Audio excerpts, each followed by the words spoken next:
नमस्कार दोस्तों, CGPS Indian academy में आप सभी का एक बार फिर से स्वागत है। हम पढ़ रहे थे संधि, और संधि के अंतर्गत पहले हमने स्वर संधि और उसके अपवाद पढ़े। उसके बाद हम पढ़ रहे थे व्यंजन संधि। व्यंजन संधि के अंतर्गत हमें 8 नियम पढ़ना है, जिसमें से कुल 6 नियम हम पढ़ चुके हैं।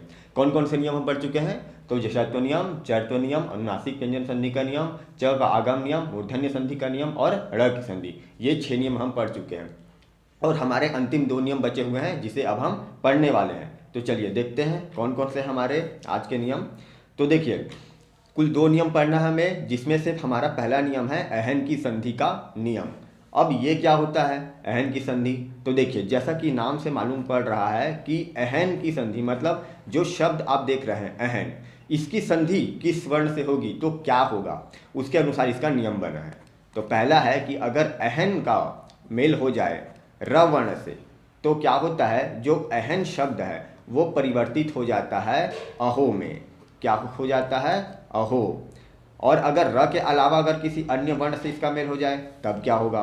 तो यहाँ पे फिर से मैं लिख देता हूँ कि अगर अहन का मेल हो जाए र से भिन्न किसी वर्ण से, र से भिन्न मतलब र के अलावा अगर कोई और वर्ण यहाँ पे आ जाए, तब तब क्या होता है, जो अहन है आपका वो बन जाता है अहर। क्या बन जाता है? अहन से बन जाता है अहर।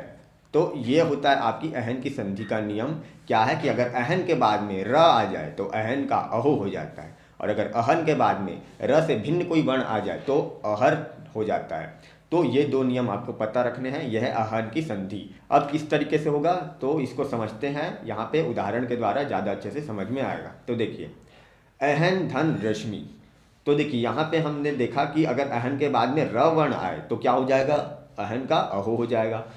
तो देखिए, अहन क्या बन जाएगा यहाँ पे? अहो, क्योंकि अहन के बाद में र आ रहा है। तो देखिए, अहन का हो गया यहाँ पे अहो, और उसके बाद में रश्मि, तो ये बन गया हमारा अहो धन रश्मि बराबर अहो रश्मि। उसी प्रकार देखिए, अहन धन रूप। तो अहन के बाद में र वर्ण आ रहा है तो अहन का क्या हो जाएगा? अहो हो जाएगा। तो यहाँ पे भी आपका हो जाएगा, अहन का हो गया अहो और ये रूप, तो ये बन गया अहो रूप। तो देखिए, इस प्रकार के जो आपके शब्द होते हैं वो आपकी अहन की संधि से बने होते हैं। अहो, अहर, इस प्रकार के जो भी शब्द आप देखते हैं। देखिए, अहन धन रात्रि, तो यहाँ पे अहन का क्या बन जाएगा? अहो बन जाएगा, और ये रात्रि। तो देखिए, यहाँ पे मैं आपको एक बात बता देता हूँ कि जब हम संधि कराते हैं तो वहाँ पे आप ध्यान रखिएगा कि रात्रि का हो जाता है रात्र।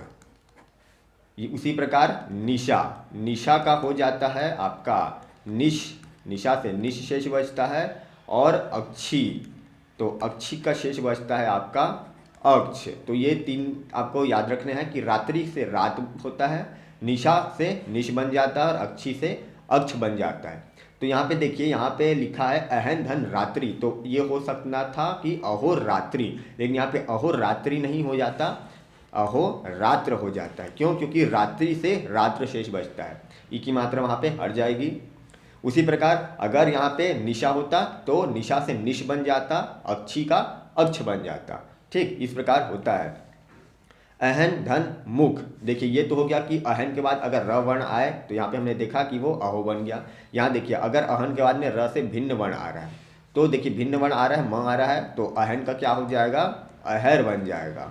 तो अब इस तरीके से क्या होगा, तो देखिए अहन का बन गया अहर, और मुख, तो ये जो र है ये आप देख सकते हैं इसमें हल लगा हुआ है, ये अधूरा है, तो ये क्या हो जाएगा? अहर।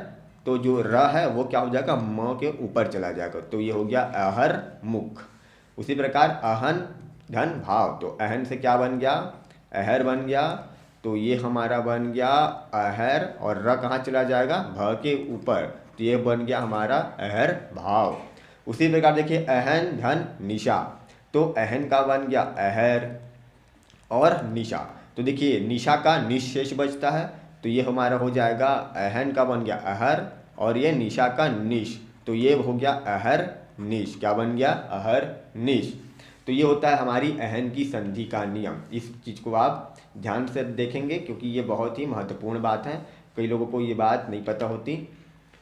चलिए, अब अगला हमारा नियम है व्यंजन संधि का अंतिम नियम, इसको बड़े ध्यान से पढ़ेंगे, बहुत ही महत्वपूर्ण है। त अथवा द की संधि।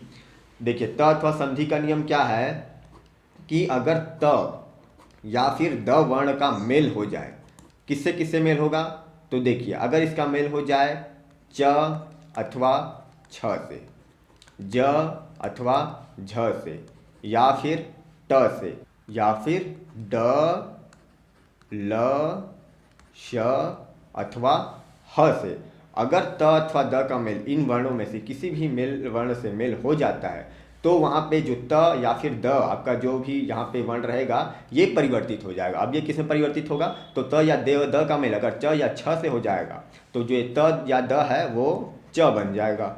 अगर त द का मेल ज या झ से हो जाए तो वो ज में परिवर्तित हो जाता है।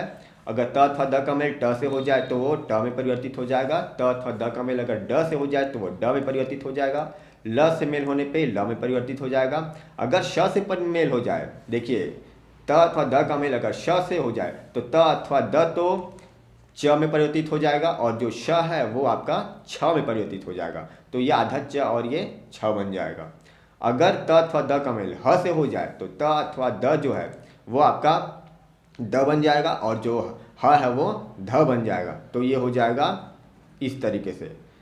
तो ये आपका है त अथवा द की संधि का नियम, इसको आप याद रखेंगे। अब देखते हैं कि किस तरीके से ये नियम लागू होता है।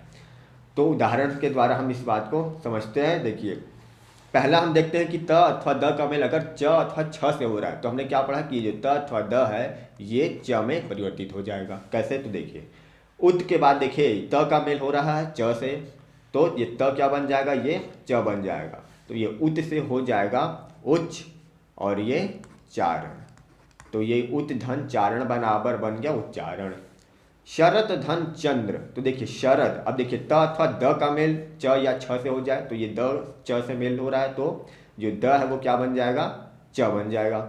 तो ये हमारा शरथ से बन जाएगा शरच और ये चंद्र, तो ये हमारा बन गया शरद चंद्र बन गया।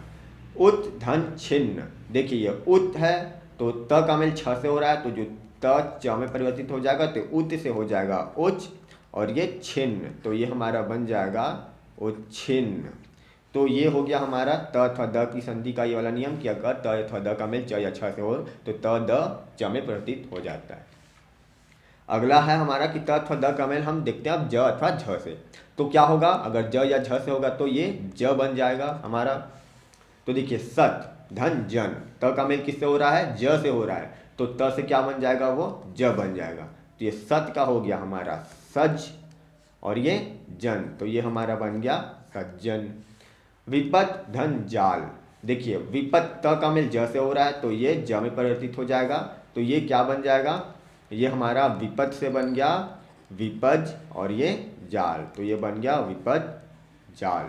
देखिए उत धन ज्वल, तो देखिए उत त क्या बन जाएगा, ज में परिवर्तित हो जाएगा, तो ये हमारा हो जाएगा उज और ये ज्वल, तो ये बन गया हमारा उज्ज्वल।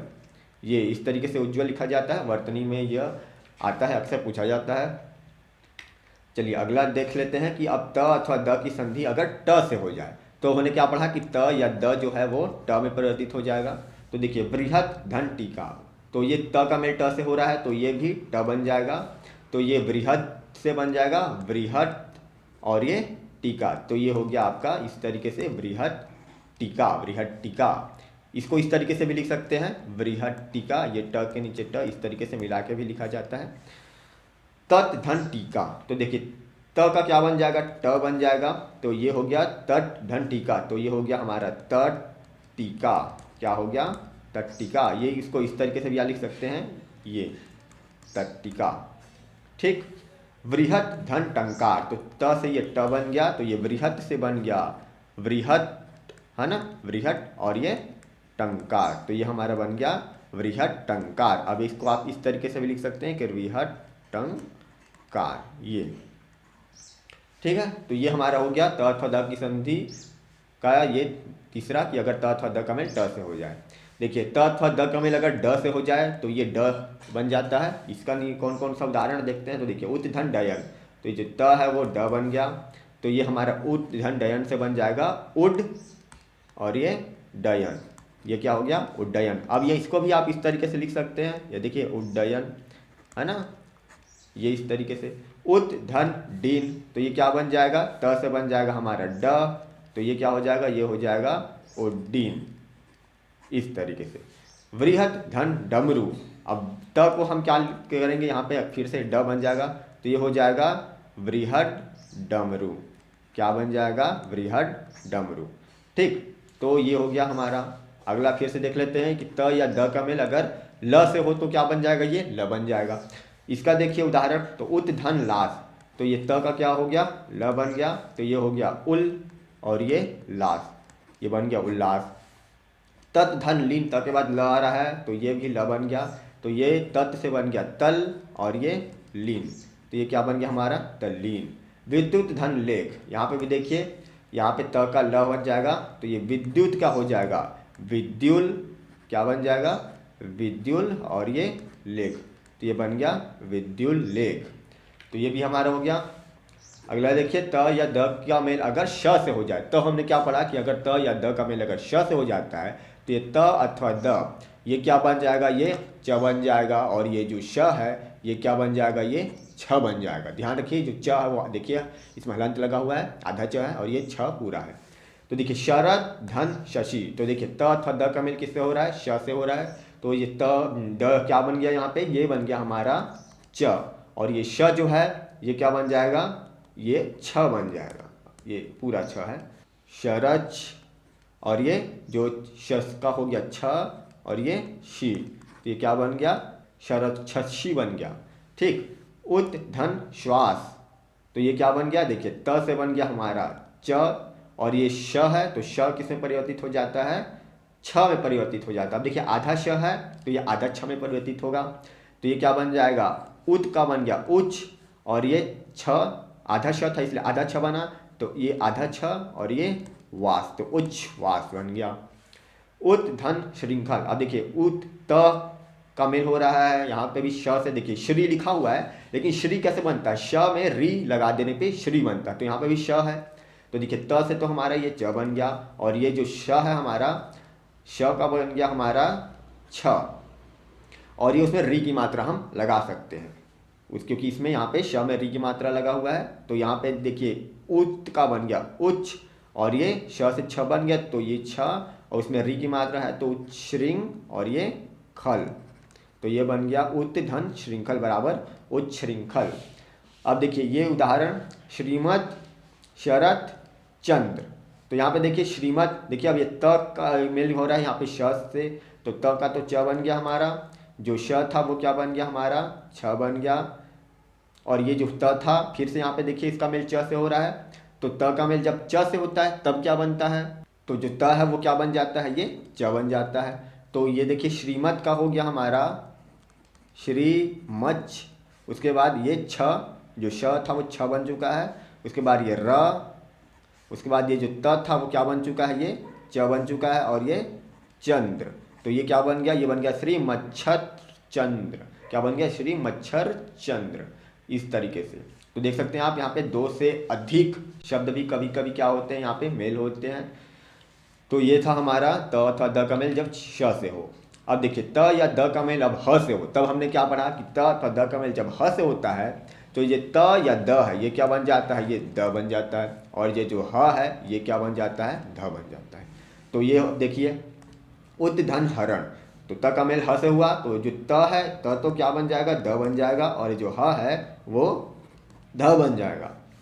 तो ये उत धन हरण बराबर क्या हो जाएगा, ये हो जाएगा उद्धरण, क्या हो जाएगा, उद्धरण। अब देखिए यहाँ पे इस तरीके से हम लिखते हैं, इसको देख के ऐसा लगता है कि ध आधा है ध पूरा है, लेकिन नहीं, द आधा होता है ध पूरा होता है। इस तरीके से हम लिख देते हैं। जो नीचे वाला होता है ना, देखिए हम इसको ऐसा लिखते हैं, ये इस तरीके से होता है, ये द के नीचे में ध लिखाता है, और ये तो जो नीचे लिखाता है वो पूरा होता है, जो ऊपर लिखाता है वो आधा होता है, इसको याद रखेंगे। उत धन हार, तो त का मेल ह से हो रहा है, तो जो त है वो तो बन जाएगा द, और जो है वो बन जाएगा ध, तो ये क्या बन जाएगा, उत, तो ये उद बन गया, उद धन धार, तो ये बन गया उद्धार, उत धन हार बराबर उद्धार बन गया। पद धन हति, तो देखिए ह से मेल हो रहा है, तो द का क्या बन गया, यहाँ पे द का मेल हो रहा है, यहाँ त का मेल हो रहा था, तो ये द का मेल ह से हो रहा है, ये द बन गया, और ये जो ह था वो ध बन गया। तो देखिए पद धति, तो ये ध का ध बन गया, ये हो गया इसका द बन गया, तो ये हो गया हमारा पद्धति। क्या हो गया? पद्धति। इस तरीके से आप देखिए, ठीक है। तो ये था हमारा त अथवा द की संधि का भी नियम, ये भी हमारा पूरा हुआ। तो देख सकते हैं अब हमारा इस तरीके से व्यंजन संधि आज पूरा हो चुका है। हमने इसे बहुत सारे नियम पढ़े, हमने थोड़ा अलग तरीके से पढ़ा। आपको इसी तरीके से व्यंजन संधि को पढ़ना चाहिए। पहला नियम, दूसरा नियम, तीसरा नियम, इस तरीके से करके आप 12-15 नियम पढ़ते हैं, उसको फिर आप भूल जाते हैं और उसको आप याद भी नहीं रख पाओगे। वो अलग अलग एक ही नियम को अलग अलग अलग नियम बना दिया है। इसमें हमने कैसे देखा कि जो एक जैसे नियम थे उनको हमने एक ग्रुप में रखा। जैसे कि हमने देखा कि हमारा पहला नियम था जशत्व नियम, उसमें 2 नियम हैं और वो दोनों नियम एक ही वाले हैं, एक क च ट त प का मेल, तो उनको हम जशत्व नियम में रखते हैं। उसके अंतर्गत हम पढ़ लेते हैं 3-5 का नियम बोल के। उसके बाद हमने देखा हमारा दंत का नियम, चर्त्व नियम। उसके बाद हमने देखा अनुनासिक व्यंजन संधि का नियम। अब अनुनासिक को अगर आप ऐसे 1 2 3 4 करके पढ़ते हैं तो वहाँ पे आपका 3 नियम बन जाता है, लेकिन अनुनासिक में हम पढ़ लेते हैं कि एक ही नियम में 3 नियम है हमारे। म का नियम, तीनों में म का मेल होता है। उसके बाद हमने देखा च का आगम नियम, फिर हमने देखा मूर्धन्य संधि का नियम, उसमें भी हमारे 2 नियम थे।